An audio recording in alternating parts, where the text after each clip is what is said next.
Hello and welcome to another episode of Designed for Change.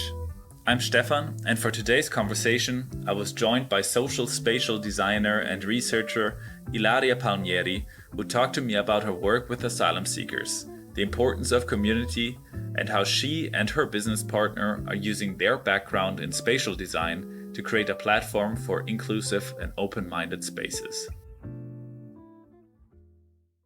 We have to have as a part of daily life. Numbers on the human and sea levels will rise in the next 30 years by the same amount as they did in the last 100 years. Still to this day, fossil The United fuels. States will withdraw from the Paris Climate Accord. What can we do that we're not already doing? What can we do? This is welcome to Design for change.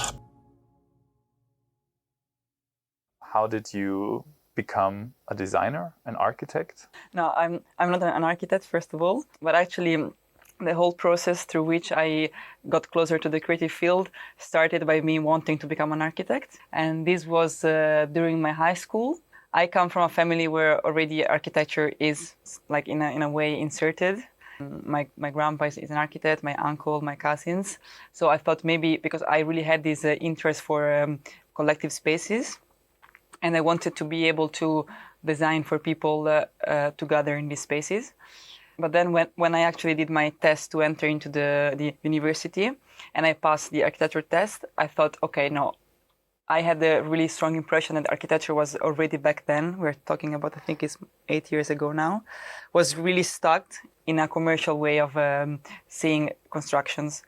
And I discovered the, let's say, the faculty of interior design in Milano, and I thought maybe design and interior design could be for me, could mean for me a path to still reach the idea of designing for public spaces or like for collective spaces, but going through the design field, which is a bit more open land. Also, still now we use the word design to mean many things.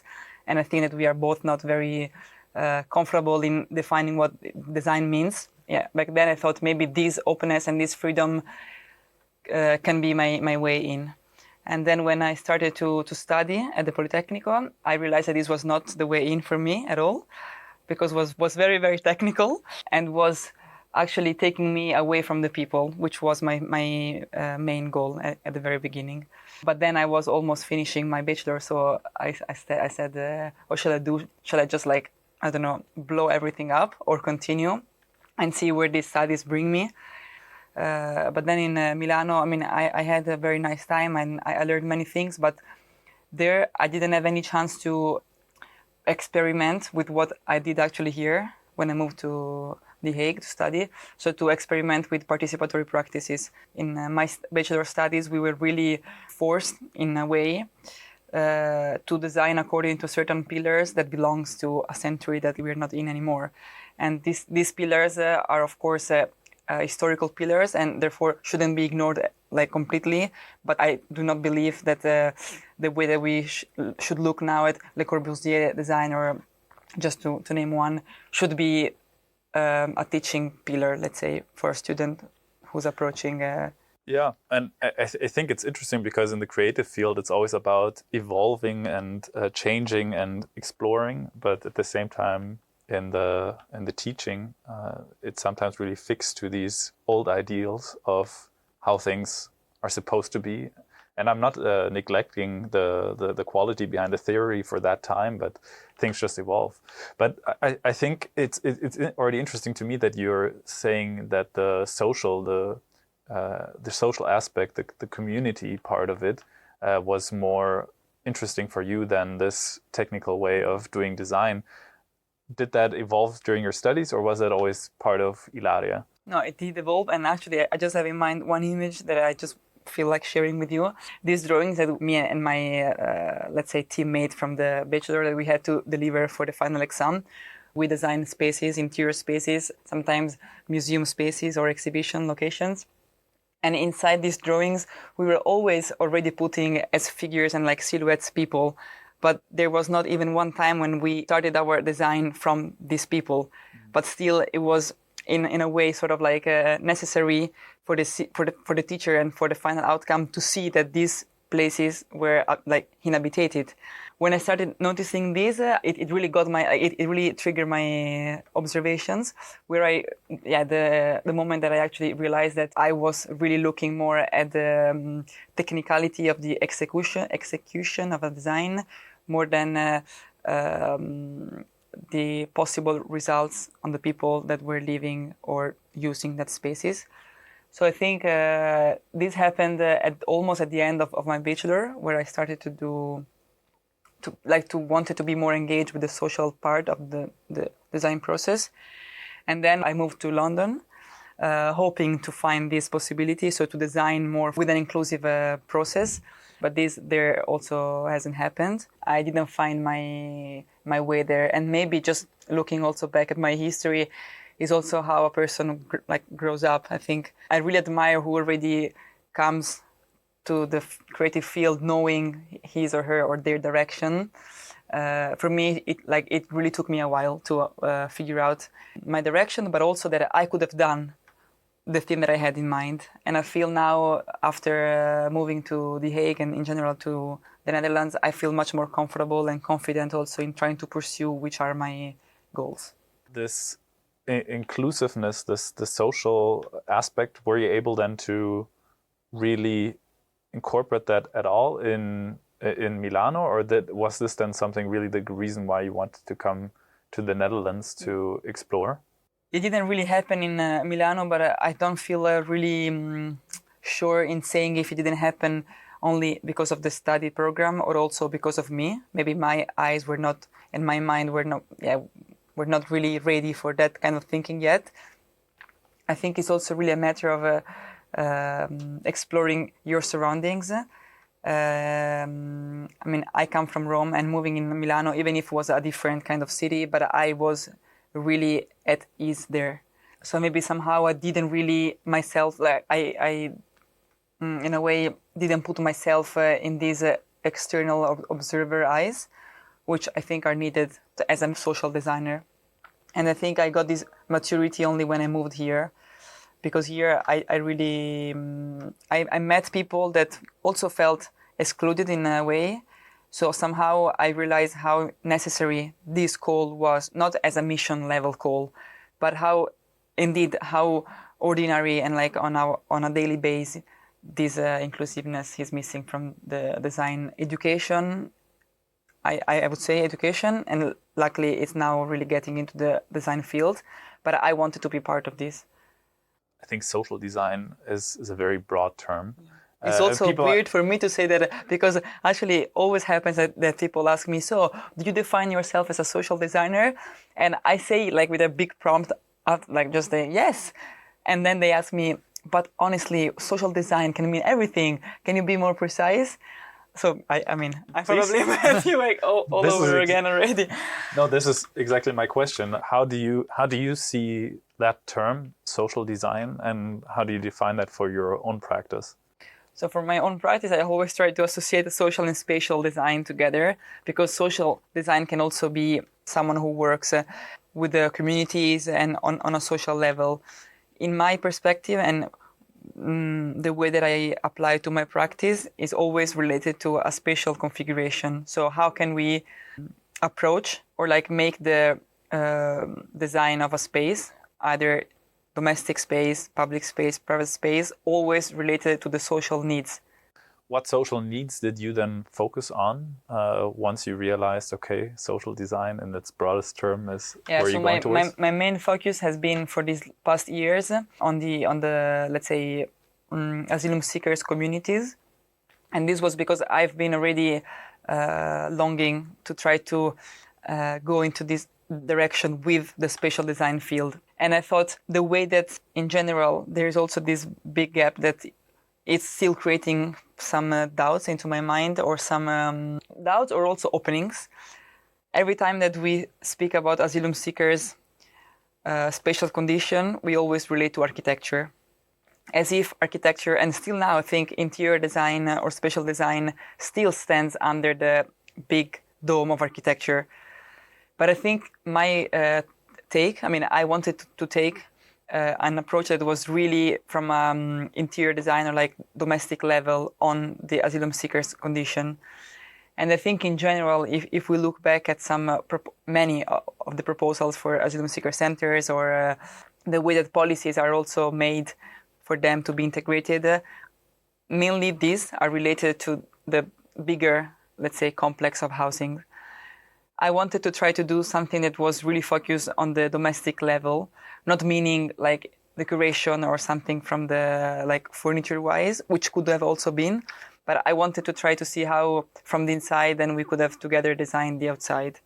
Since we're already so close to the project that you also showed at the Dutch Design Week last year, being a host in a hosting country, can you give maybe at first a small introduction to what this project is about?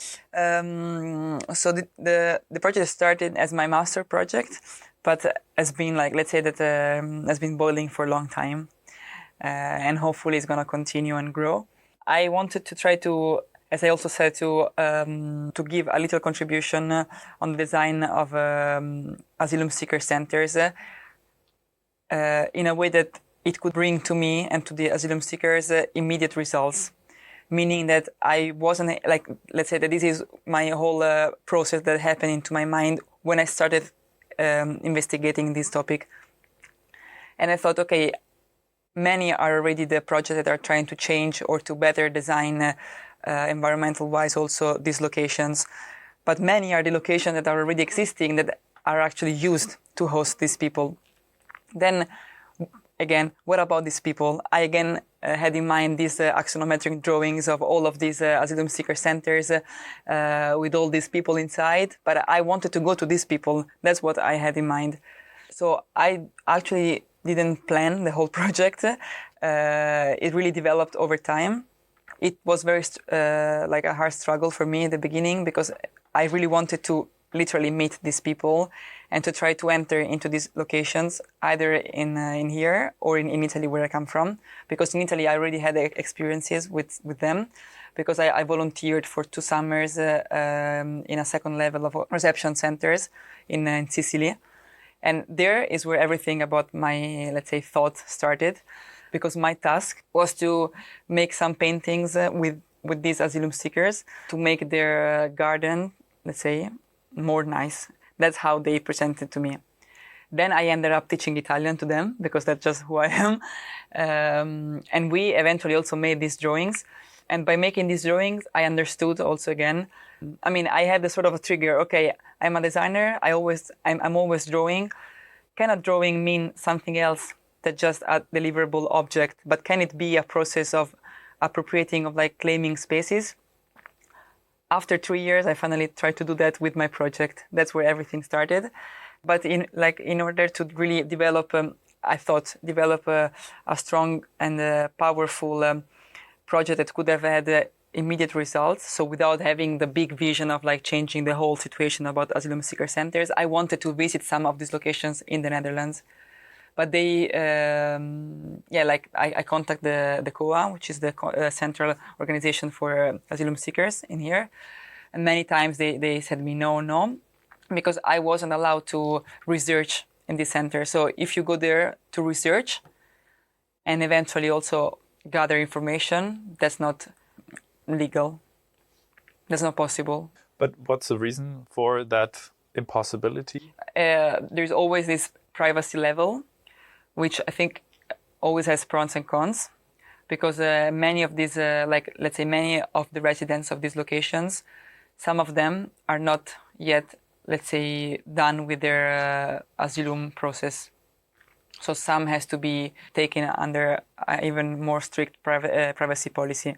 The COA told me that only for research purposes, I could have gone there, because this meant this in their mind, and also in mine actually, it could have meant that I maybe could have taken pictures or talked about personal things with the residents, which after all, little spoiler, happened anyway, because of course they're persons. But then I discovered that if you would have proposed creative workshops or like creative activities in these centers, then my proposal maybe would have been welcomed a bit more.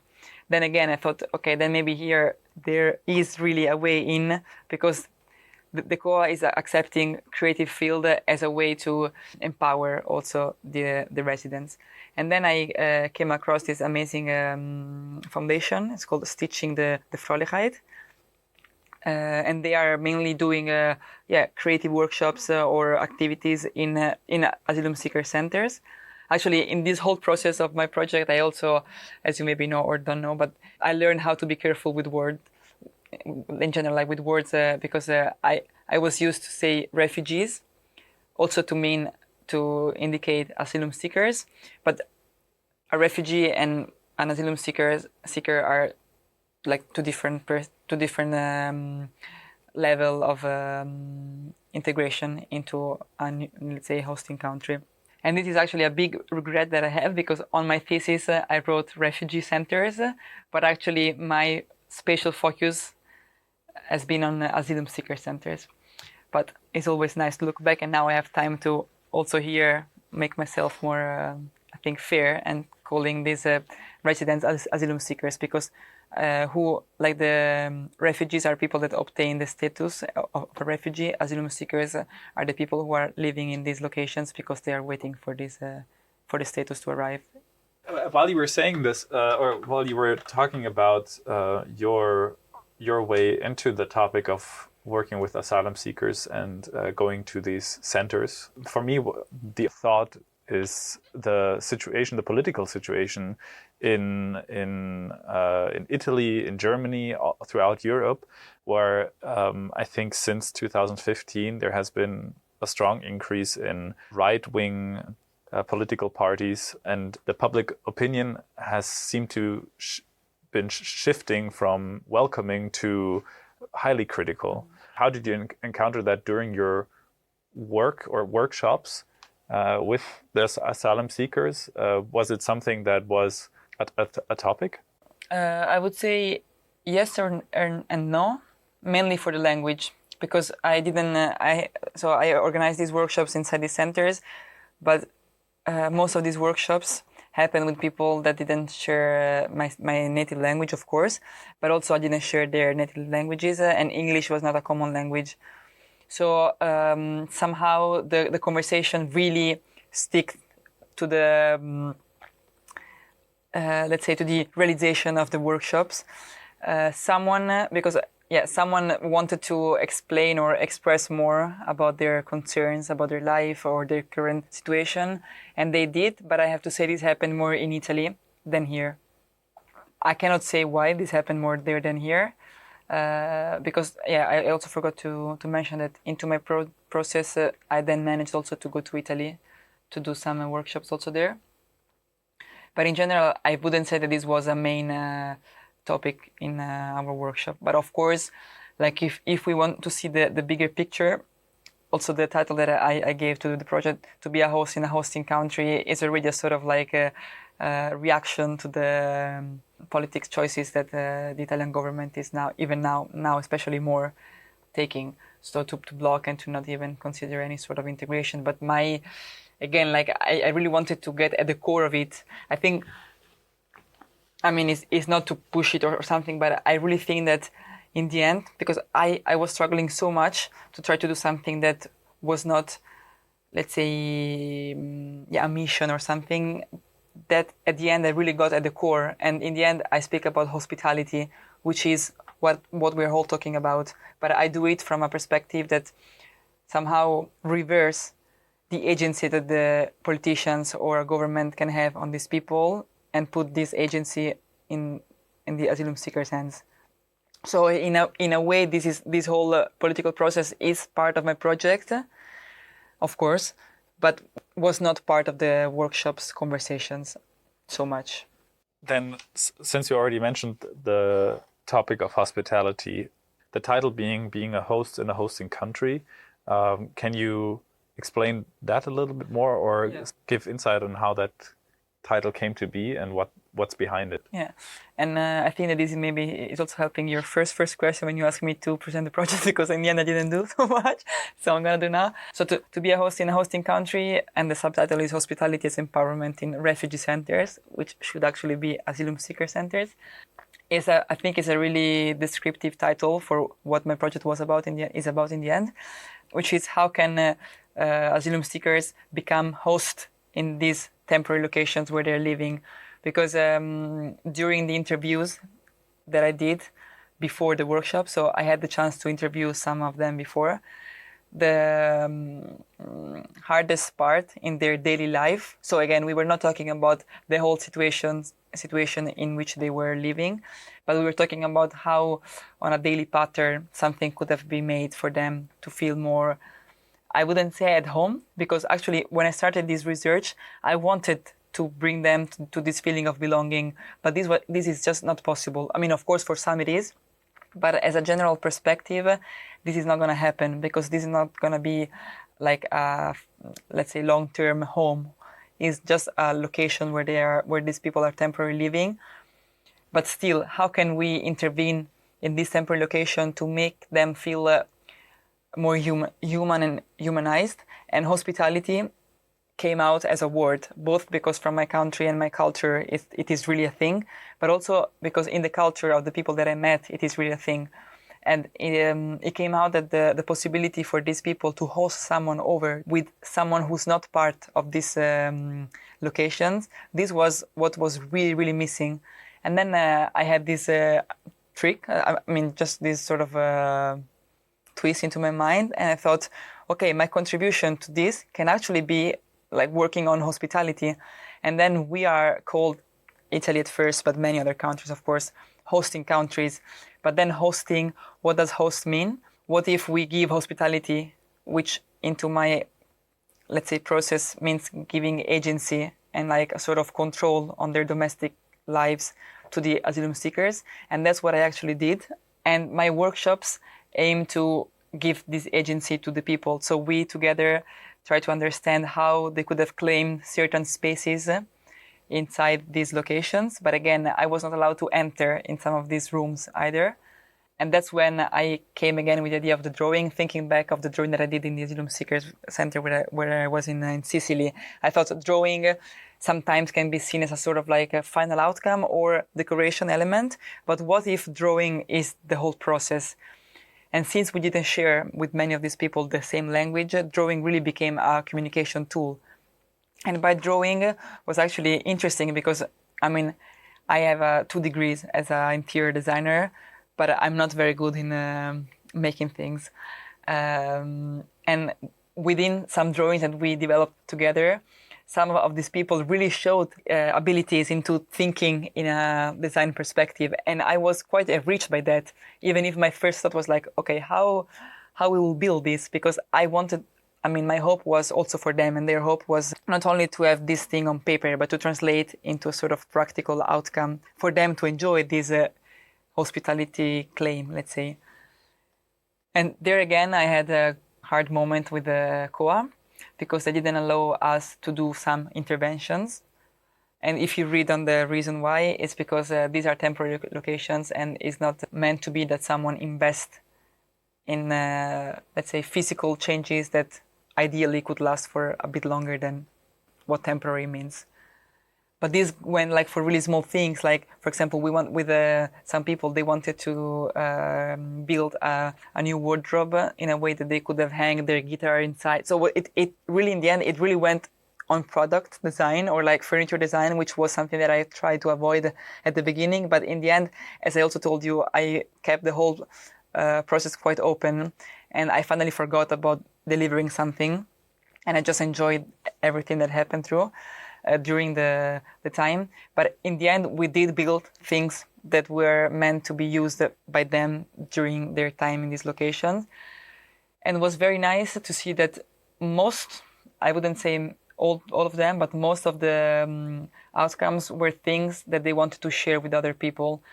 And this is, of course, because they are sharing already their spaces there. But it was nice for me to still think about hospitality as a shared experiences. Can you give some examples of what these things were? You mentioned the wardrobe. Yeah, the wardrobe, which we didn't build in the end because it was not possible. But for example, we made a botanical garden, let's say, inside this open space that they had, and it was very nice. because even if this was a shared ambition, then one guy really took the lead, and he was in charge of managing the whole plantation of seeds and things, and then another guy was in charge of using these herbs to cook. So it was really a sort of process, I think, like a sort of system. One other thing that we did was a table, because again, it's of course I also wanted to go into the cultural conversation, but it's a bit hard. I think it's very broad. But culture, when we talk about hospitality, came as a sort of main character, of course. And many were the people that were thinking about how in their culture they would have used, or they would have experienced some domestic moments, like, for example, eating in a different way. And in these centers, because it's just a standard way of seeing spaces, they provided tables, like high tables, chairs, and everything that we Western people are used to think about when we think about a space. But they wanted to have, because in their culture they eat on the ground, for example.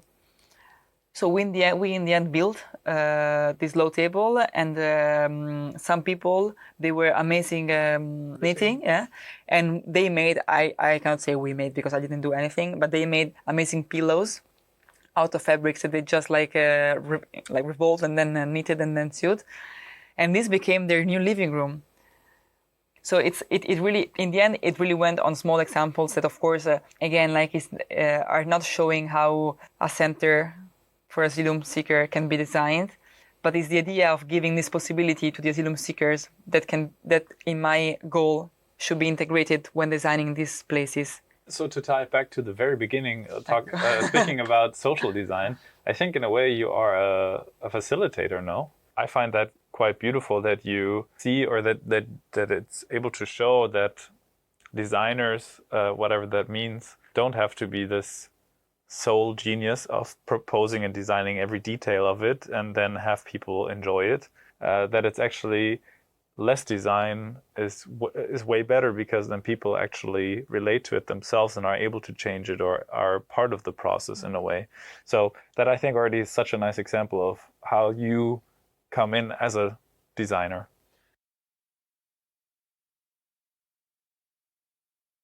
This word, facilitator, didn't exist in my whole life until 2 years ago. During my whole master project, like studies, let's say, my teachers, they were always asking me, so who are you, which is your role? And again, the idea of, of course, it's an education environment, so we have to somehow show that we are aware of which is our position. But I think for me, this embodiment of being a facilitator really came through, like, just during the process. And I'm really happy about that, because I think that also the way that we see social design, or the way that I see social design, can also be, because I, of course, have some skills. It's not that I don't know anything about design, but I think, like, as a designer, maybe I'm able, or we should be able to observe certain social needs and then mediate between for whom these needs can be more or less relevant, and how to address these same needs for someone else to come, I think. Yeah, in a way, then it's not about offering outcomes, it's about asking the right questions. That's the main role then of the designer, no? Like, for whom am I doing this? Why? In what context? The position of a designer or architect as someone who can design from A to Z to Zeta, luckily doesn't exist anymore. And this is because interdisciplinary design is also now finally on our desk. And I think that, I see my goal for a career to be the one that really pursue this interdisciplinarity and multidisciplinarity, but really minding that this doesn't mean that a designer can do everything also, and can become a scientist, can become a psychologist. This is not the way that I think I want to see the future of design in this field, let's say, is to be able to have the humility to recognize when the feedback or the input of another professionist can be helpful for your own scope of intervention. And that's, I think, because I also think sometimes multidisciplinarity can be misunderstood or overread. And then you meet people that are just, they say, yeah, I'm a scientist again, like I can do this and that. But then I think it's quite important to recognize when the collaboration between different fields can be really important for a substantial change. And I think also what we are trying to do with this podcast maybe is this. So to try to combine different voices of designers. I'm not sure who the other guests are or going to be, but I hope for you that this multidisciplinarity input is going to arrive at one point, because I think that's one of the way to look at the future of design, I think. Yeah, absolutely. Definitions are also always temporary, and it's good to embrace that we are evolving as humans, but also in our practice, and that things can change. And then in 2 years' time, maybe you define yourself as someone else, or as someone, or your interest shifts to somewhere else, and then you work in a different manner.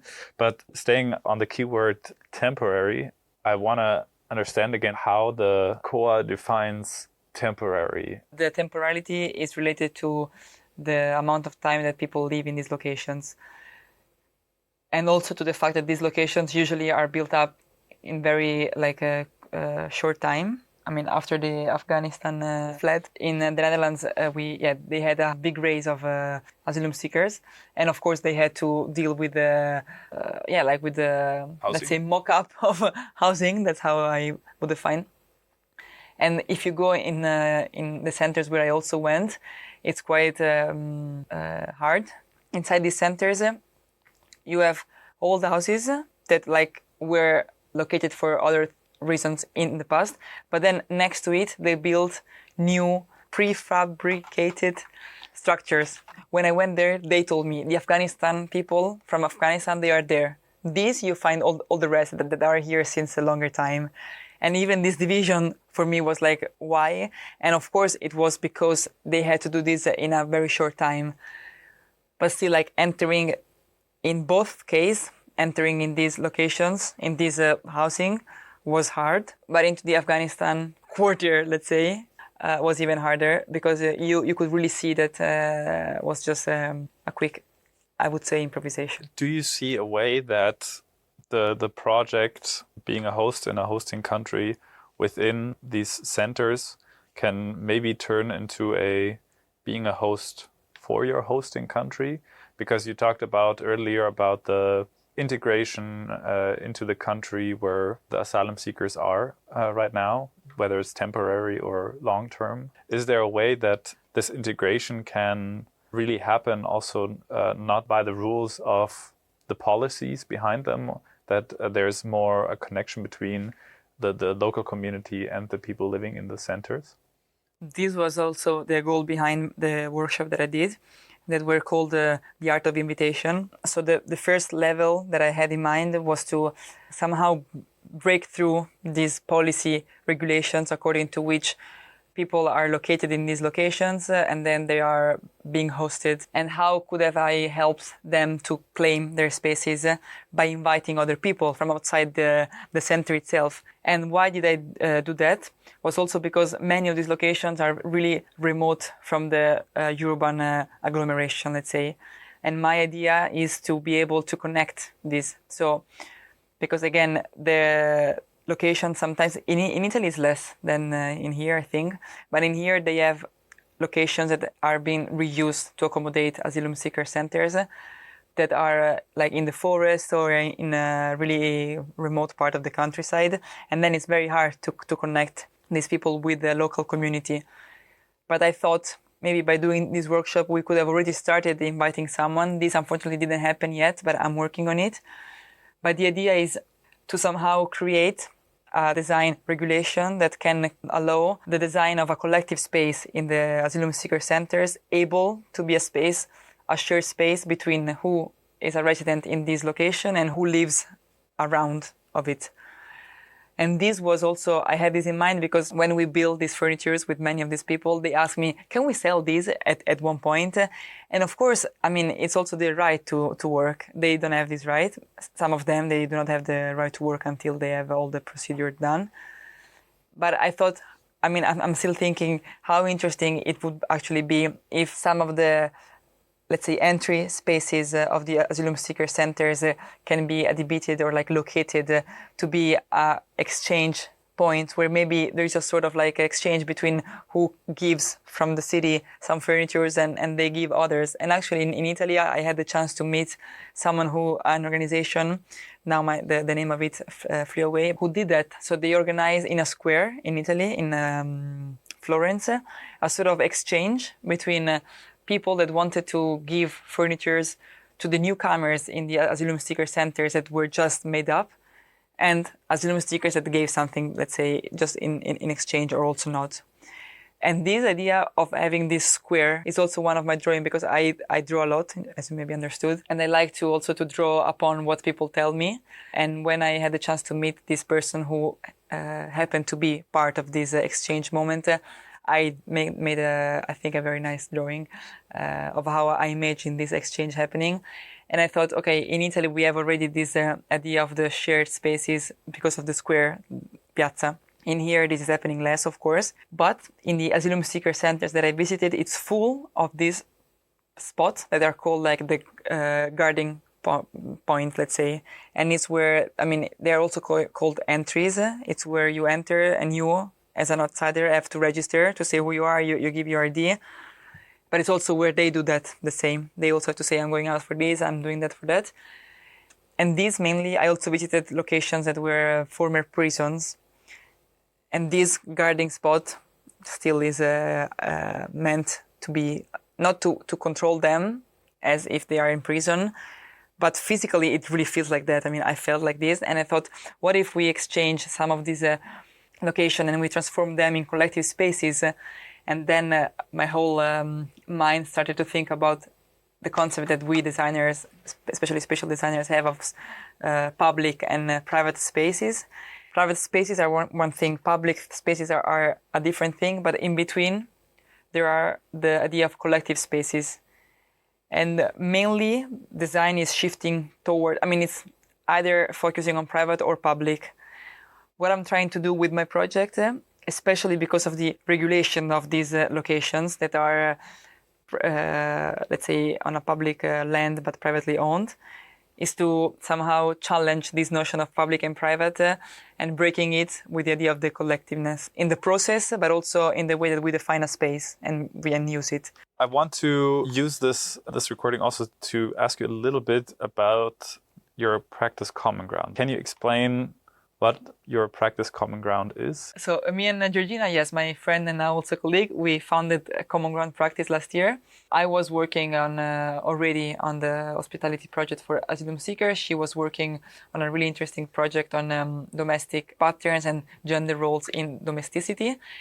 And more than that, like we really felt that the way we have been trained in a way that did not emphasize participatory actions. While both of us, we were already working with that. So we said, let's really merge our, converge our interests and also our goals.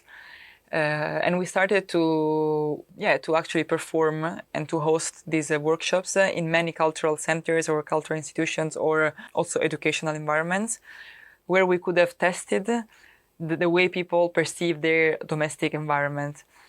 Of course, we really tried, for us it was a bit hard at the very beginning to address this because since we are also already researching a lot on these topics, we also have a lot of academic vibes into our mind, but luckily we are really empowered that we are really connected to the empirical experiences. So far we are working on developing these workshops mainly in locations where a community of newcomers and people that have been living there for a longer time can meet, and how the notion of hospitality can be in a way used to not have this friction between newcomers and the longer, let's say, residents. But this doesn't only concern newcomers, it's in general, like we are really open to everyone who wants to make a change in the way they perceive their domesticity. And we are trying to use, our life goal is to try to create a new index of designing domestic spaces. And now we would like to try to research and then apply a new method of looking at domesticity that starts first of all from a feminist and again I also told you before intersectional approach, because many are still the ideals that are rooted into Vitruvian way of seeing at domestic architecture in general, but domestic environment also. So far, in order to address it to a bigger audience, then can be also someone else apart from the people that are doing our workshop. We are currently working on a publication project that we are doing actually collaboratively. So we ask also other people that we met along our journey of research, or people that are a reference for our work. We ask them to write about the way they see domesticity evolving into the architectural field. The idea is, again, to really make a sort of a point for us to understand which is the current domestic situation and how is it perceived from the people that are within our field, but also not. But the idea is to reshuffle everything that we know about how we are used to communicate with a client or with someone about the design of a space and the layout. So instead of drawing plans that are top down, and I cannot say yet what this something is going to be.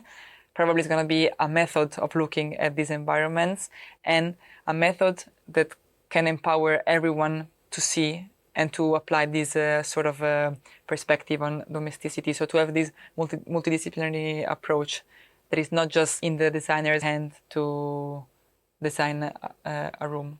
Mm-hmm. We are trying to find and to develop new tools to design domestic spaces. And we think that the tools that we have been given so far are not following the social needs of the current society. As a final question for you, Ilaria, today, would you say that as a creative you are positively minded when looking into the future? I think the idea is to see empowerment as a way, let's say, as a call for inclusivity, not only to wait for someone else to include you, but also to stand for your own inclusivity. And I think what me and Georgina with Practice Common Ground are trying to do is, first of all, to set a stage for these conversations. Now they are regarding the domestic environment, but we want to learn, because we are designers after all, facilitators, and we are really open in learning how can we develop new tools, new design tools. I mean, we need to be empowered also to feel grounded in order to really see what is happening around us. And I think this communality that stands in our practice name is what we are always gonna strike for. Inclusivity, community, open-mindedness, and togetherness. I think those are very nice final points to take away from the conversation today. But for now, I want to thank you for being on today. Thank you. Thank you for listening to this episode. Make sure to check out Ilaria's work on her Instagram page or via the links provided in the show notes, and make sure to subscribe to this podcast. And if this episode made you curious, you can check out Ilaria's work in the beginning of 2024 at the Nieuwe Institute in Rotterdam.